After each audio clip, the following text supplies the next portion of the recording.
আসসালামু আলাইকুম। আজকে একটা রেসিপি আপনাদের সঙ্গে শেয়ার করব। এটা হচ্ছে মজাদার একটা পাটিসাপটা পিঠা। তো এখানে আমি একটা মিক্সিং বোল নিছি। তো এখন এখানে দিয়ে দিচ্ছি হচ্ছে এই মোটামুটি একটা টেবিল চামচ, একটু বড় সাইজের ডালের 2 চামচ দিয়েছি ময়দা, আর 2 চামচ দিয়েছি হচ্ছে চালের গুঁড়া। আমি একদম সম পরিমাণে মিক্স করে নিচ্ছি। এখানে চালের গুঁড়া আর ময়দাটা একদম সমানভাবে মিক্স করে আমি এখানে দিয়ে দিলাম। এখানে নিয়েছি মোটামুটি 1 চামচ থেকে অল্প একটু কম, 1.5 চামচ গুঁড়া দুধ। তো এটাও আমি এখানে দিয়ে দিলাম। আর এখানে দেওয়া লাগবে হচ্ছে একদম 1 চিমটি পরিমাণ লবণ। আর মিষ্টি জিনিস হলেও লবণের পরিমাণটা অল্প একটু হলে মিষ্টিটা ভালো টেস্ট বোঝা যায়। তো এখন আমি এই শুকনো উপকরণগুলোকে একটু মিক্স করে নিব।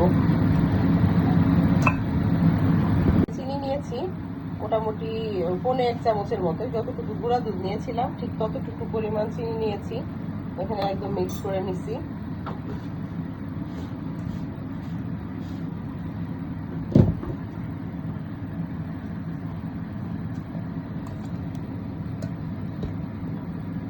এখানে দিয়ে দিচ্ছি এখন আমি পরিমাণ মতো পানি। আপনারা পানিটা পরিমাণ মতো ভালো করে মিক্স করে দেখে নেবেন কতটুকু লাগে।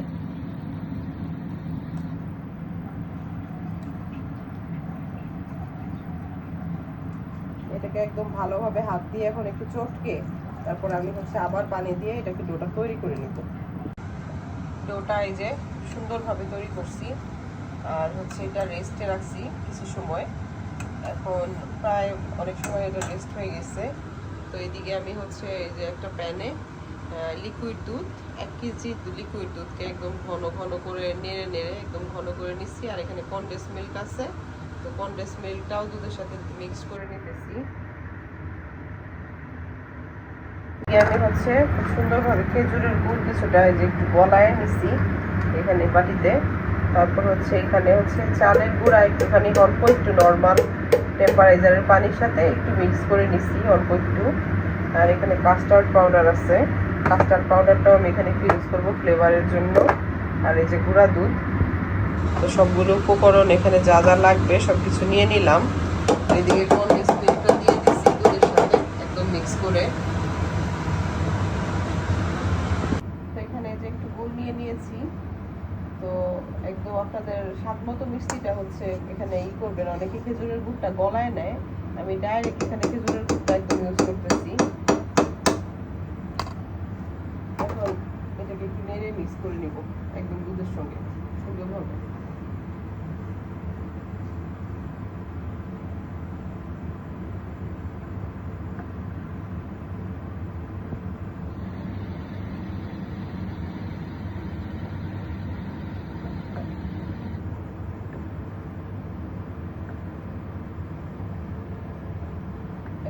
কাস্টার্ড পাউডারটা এখন মিক্স করব। দুধটা খুব সুন্দরভাবে জাল হইতেছে। এতটুকু কাস্টার্ড পাউডার নিয়েছি আমি। এটা হচ্ছে ছোট সাইজের টেবিল স্পুন। মিক্স করে নিচ্ছি। আর 1 চামচ দিলাম। এটা হচ্ছে মিডিয়াম টেবিল স্পুনের 2 স্পুন ইউজ করেছি এখানে। এটা জাস্ট একটা সুন্দর একটা কালার আসবে, আর হচ্ছে জাস্ট ফ্লেভার আসবে, সুন্দর একটা খিসাটা ভালো লাগবে। এখন এখানে হচ্ছে গুঁড়া দুধ অ্যাড করবো।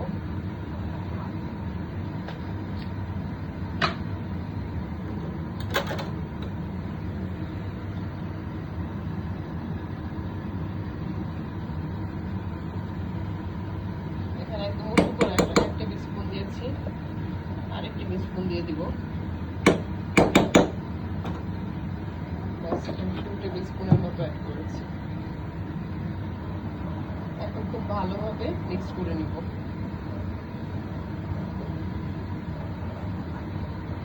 পুরাটা এই যে চালের গুঁড়ার মিশ্রণটা নিয়ে নিছি। এখানে হচ্ছে 2 চামচ পানিতে 1 চামচ চালের গুঁড়া। তো এখানে আমি একদম মিক্স করে দিলাম। আর দুধটা খুব সুন্দরভাবে জাল করে নিচ্ছি। দুধটা অনেকক্ষণ আমি জাল করে নিয়ে তারপর হচ্ছে চালের গুঁড়ার মিশ্রণটা এখানে অ্যাড করছি, যাতে সুন্দর হয় আরো। তো এখানে খিসাটা একদম রেডি হয়ে গেছে।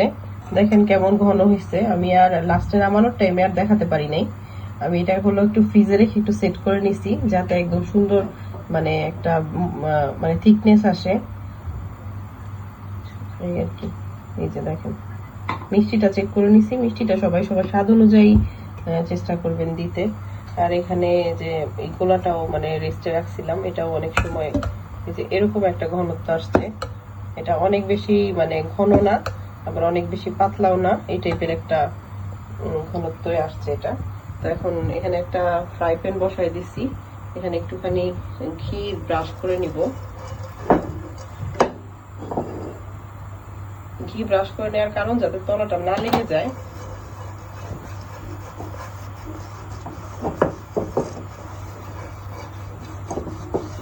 এই যে একদম সুন্দর করে একটু দিয়ে দিচ্ছি চামচে করে। এখন এটাকে একটুখানি জাস্ট ঘুরিয়ে সেট করে নিব, মানে যতটুকু মেলে দেওয়া যায়। এখন এটা সুন্দরভাবে হবে আর কি।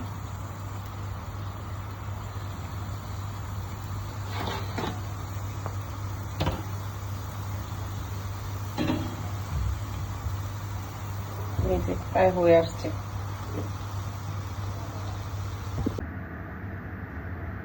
এই যে এখানে একটুখানি একটা পাটিসাপটা এখন ভাঁজ করে একটু দেখাই। যে কোনো কারণবশত একটু প্রবলেম হয়েছিল, এর আগের যে ফ্রাই প্যানটা আমি করতেছিলাম ওই ফ্রাই প্যানটা খুব একটা ভালো হচ্ছিল না, বিধায় আমি ফ্রাই প্যানটা চেঞ্জ করেছি, রুটির তাওয়াতে দিয়েছি এখন। এই যে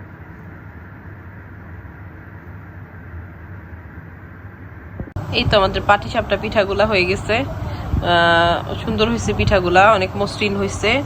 ভিতরে এই যে দু একটা পুর বের হয়ে আসতেছে, দেখতে বেশ লোভনীয়ই হয়েছে। আর খেয়ে এখনো টেস্ট করি নাই, এখন খাবো। মনে হয় দেখতে যেহেতু মনে হয় মোটামুটি ভালো লাগতেছে, খাইতেও মাশাআল্লাহ সুন্দরই হবে, ভালো হবে। তো যাই হোক, আজকে ভিডিওটি এ পর্যন্তই। আমাদের রেসিপিটি ভালো লাগলে একটা লাইক দিবেন, চ্যানেলটিকে সাবস্ক্রাইব করে দিবেন। আজকের জন্য আল্লাহ হাফেজ।